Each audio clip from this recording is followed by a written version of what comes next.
तब उनसे जब पाया तो हमें 2 चोरी की बाइक बरामद हुई, स्प्लेंडर प्लस, और एक पिस्टल जो कि हिमांशु मिश्रा से प्राप्त हुई 32 बोर। जब हमने इनसे गहनता से जांच करी और इनसे पूछताछ की, तब हमें एक अलग ही कड़ी प्राप्त हुई। हमें पता चला कि फरवरी 2025 में नगर पंचायत के जो चेयरमैन थे, उनके घर पे एक शूट की गई थी, फायरिंग हुई थी, जिसमें 3 गोली चली थी। तो इनके द्वारा बताया गया कि इन्हीं में से 2 व्यक्ति, जो कि निर्देश सिंह हैं और हिमांशु मिश्रा, उनके द्वारा ही यह जो फायरिंग की घटना कारित की गई थी। और इसके बारे में उनके बारे में ये बताया कि जो निर्देश सिंह हैं, इनके बड़े भाई नमन सिंह भी उस समय जेल में थे, और कथाकथित जिनके घर पे फायरिंग हुई थी, नगर पंचायत के चेयरमैन, उनके द्वारा ही बोला गया था नमन सिंह को कि उनके घर पे फायरिंग कराई जाए, जिसके लिए वह 1 लाख रुपए देंगे। जो नमन सिंह ने निर्देश सिंह को बोला कि तुमको 1 लाख रुपए दिए जाएंगे, तुम इनके घर पे गोलियां चलवाओ।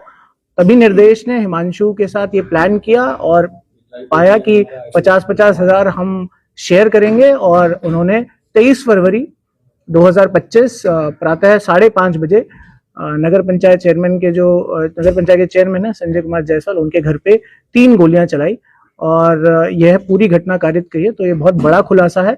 हम बाइक चोरी के लिए गए थे, जहां हमें एक पिस्टल मिली, बाइक मिली, और उसके साथ एक बड़ा खुलासा हुआ। मछली शहर फरवरी से जो केस पेंडिंग था, वह बहुत अच्छे से खुलासा हुआ है। अब इसमें और गहनता से जांच की जाएगी। क्या नगर पंचायत चेयरमैन ने जेल में नमन सिंह को बोला था? अभी नमन सिंह जेल में है। इनके द्वारा हमें यह पूरी घटना के बारे में बताया। फायरिंग के पीछे क्या जेल में ये डील कहाँ हुई थी और फायरिंग की मुख्य वजह क्या रही है करवाने की? कुछ देखिए, सबसे पहले डील जो इनके द्वारा बताया गया है कि यह निर्देश सिंह अपने भाई नमन सिंह से जब मिलने गया था जेल में, तब नमन सिंह द्वारा यह बताया गया था कि 1 लाख रुपए तुम्हें मिल जाएंगे, तुम गोलियां चलवाओ अपने दोस्तों के साथ मिलके। और इसके बारे में जो वजह प्रमुखता इनके द्वारा बताया जा रहा है, वो ये था कि उनको सुरक्षा या आर्म्स लाइसेंस की जरूरत थी, इसलिए वह चाह रहे थे।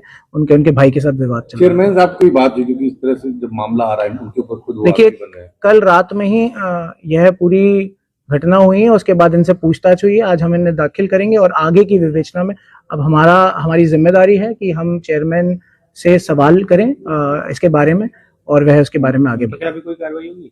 देखिए, जैसे ही अगर ये सत्यता है तो वो मुकदमा में 307 का मुकदमा था और आर्म्स एक्ट का मुकदमा था, तो उसके 120 भी क्रिमिनल कॉन्स्पिरेसी में भी उनके खिलाफ कार्रवाई हो सकती है। कोई और आपराधिक इतिहास इनका है? इनका आपराधिक इतिहास है। ये जो निर्देश है, इसके ऊपर पहले 2 मुकदमे हैं। ये हिमांशु मिश्रा 5 मुकदमे, इसको मिलाकर कुशल मिश्रा, इसके ऊपर भी 2 मुकदमे हैं।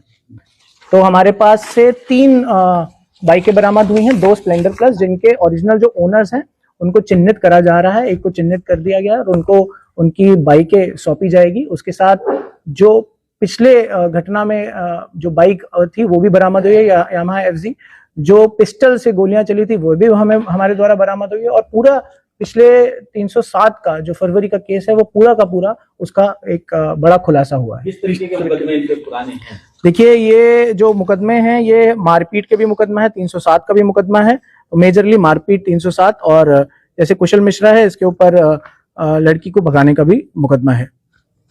पिस्टल कहाँ से बरामद की? कप्तान साहब कहते हैं पिस्टल बरामद होता है। इसमें जो कुशल मिश्रा है, इसमें जो हिमांशु मिश्रा है, उसके पास पिस्टल पड़ी हुई थी, और उसने कहा उसने अपने एक दोस्त से पिस्टल ली थी। उसकी गहनता से जांच हो रही है, पूछताछ हो रही है कि कौन से दोस्त ने उसको पिस्टल दी थी।